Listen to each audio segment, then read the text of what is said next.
Keffiyeh, হাতে গোলাপি বন্দুক আর কাঁধে মিসাইল লঞ্চার। ইমাম হুসেন চত্বর থেকে এঙ্গেলপ সড়ক হয়ে ভ্যালিয়াসর মোড় পর্যন্ত আজ জনসমুদ্র নয়, যেন বয়ে গেল এক আগ্নেয়গিরি। তবে এই মিছিলের অগ্রভাগে কোনো পুরুষ নয়, আজ রাজপথ কাঁপালেন ইরানের সেই নারীরা যারা নিজেদের পরিচয় দিচ্ছেন বিপ্লবের অনুগত কন্যা হিসেবে। কিন্তু কেন এই রণসজ্জা? কি বার্তা দিতে চায় তারা?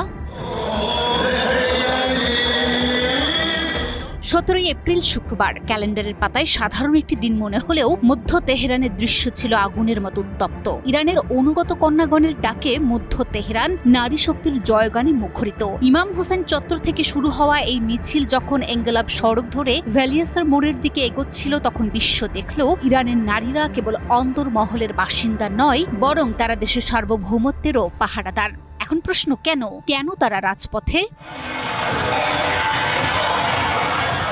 মার্কিন প্রেসিডেন্ট ডোনাল্ড ট্রাম্প আসন্ন সপ্তাহান্তে আলোচনার মাধ্যমে যুদ্ধ শেষ করার স্বপ্ন দেখছেন। তেহরানের এই কন্যারা তখন সেই প্রস্তাবকে প্রত্যাখ্যান করছেন ঘৃণা ভরে, যার কারণেই এই আন্দোলনে আসা নারীরা জানাচ্ছে, আমরা কখনো যুদ্ধকে ভয় পাইনি, কিন্তু আলোচনাকে সবসময় ভয় পেয়েছি। আর তাই তো হোয়াইট হাউসে বসে যখন ডোনাল্ড ট্রাম্প শীঘ্রই চুক্তি হওয়ার ভবিষ্যদ্বাণী করছেন, তখন তেহরানের এই প্রদীপ্ত কন্যারা সেই আলোচনার টেবিলে লাথি মারতে প্রস্তুত।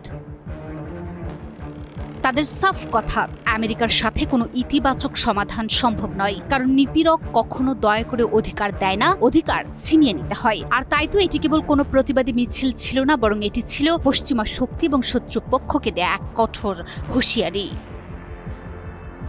মিছিলের বহরে দেখা গেল আধুনিক মিসাইল লঞ্চার সজ্জিত গাড়ি, আর তার পাশেই গোলাপি বন্দুক হাতে দাঁড়িয়ে আছেন দৃঢ় হচ্ছে তার নারীরা। ফুল আর বেলুন দিয়ে সাজানো যানবাহনের সাথেই মারণাস্ত্রের মেলবন্ধন বার্তা দিচ্ছে একটি, ইরান শান্তিকামী, কিন্তু আঘাত এলে পাল্টা আঘাত করতে তারা বিন্দুমাত্র দ্বিধাবোধ করবে না। পশ্চিমাদের চোখে যারা কেবলই অবরোধের শিকার, আজ তারাই বিশ্বকে দেখিয়ে দিলেন প্রয়োজনে ট্রিগারে আঙুল রাখতে দ্বিধা করবে না ইরানের নারীরাও।